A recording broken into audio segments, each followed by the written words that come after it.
Hi, it's Harry Redknapp here. You're listening to a proper podcast. It's the Alan Hudson Podcast. It's proper football, proper talk. I'd like to check out who we're going to pick. He's got an embarrassment of riches too, hasn't there? So many players Chelsea have got. Every match he's going to leave somebody out. There's no question about it. And that's a big. Let me ask you a question, Andy. Do you think he knows his best team yet? No, not yet. I don't think so. I don't blame him for that because he's just got. I mean, it's been a strange season for not just for Chelsea, for all the skilled players are struggling. You know, the defenders are doing okay, but the actual, even for us, all our Pulisic not been in form really. It's only Mount really that's kept his standards up. Ziyech started well, but he's not been quite there. Havertz showed us a bit on Monday, but that's the first time he's shown us anything. Werner's been disappointing.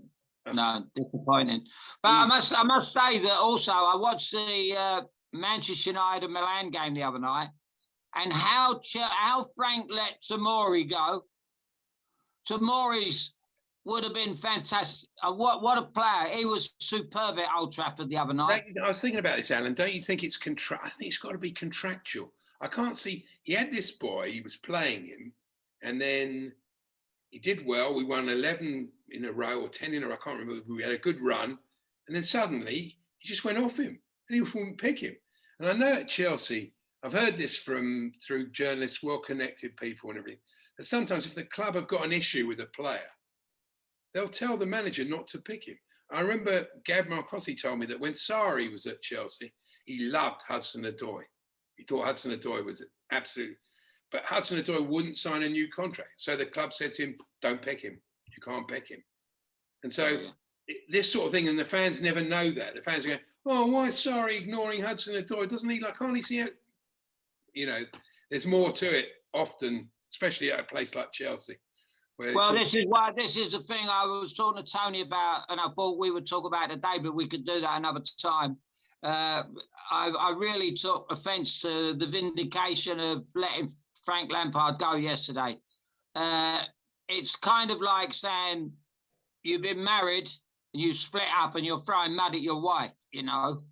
It's why are these suits, these faceless people at Stamford Bridge, they are faceless. They should put a name to what, if they put in a newspaper, Frank Lampard was no good for Chelsea, then put their name to it. Don't say a source said or a spokesman said.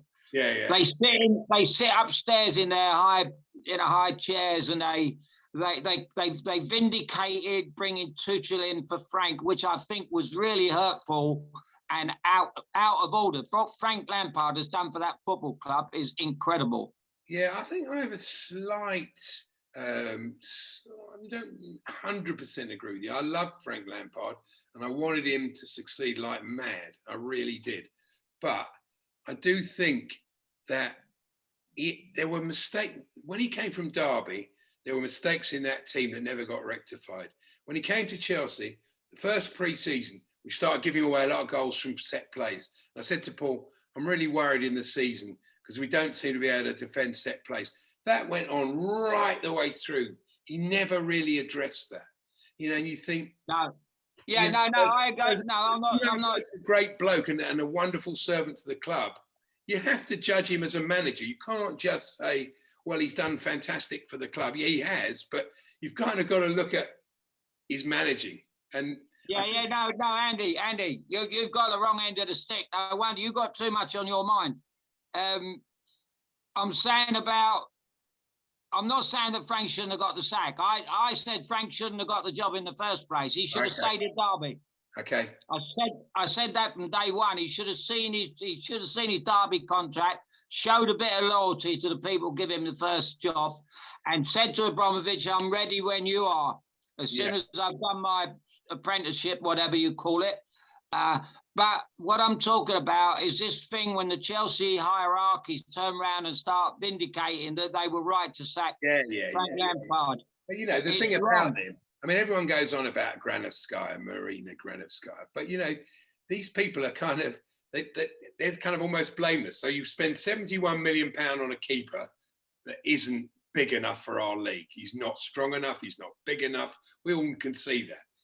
Yeah. Who got the blame for that? You buy Drinkwater for 35 million. He never even plays.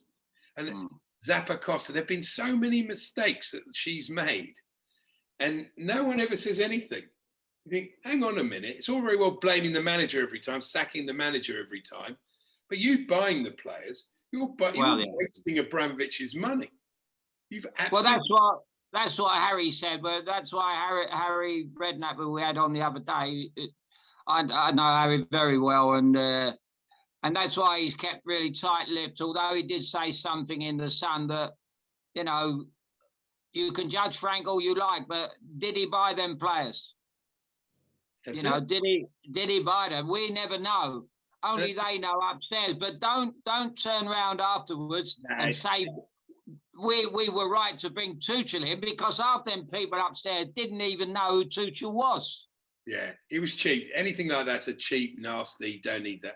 I don't think Abramovich himself feels that. I think he really didn't want to get rid of Frank. I think he's got a lot of affection for him. I agree, yeah. The trouble is he trusts this woman implicitly. Some things she does good, but she has spent and wasted a lot of his money.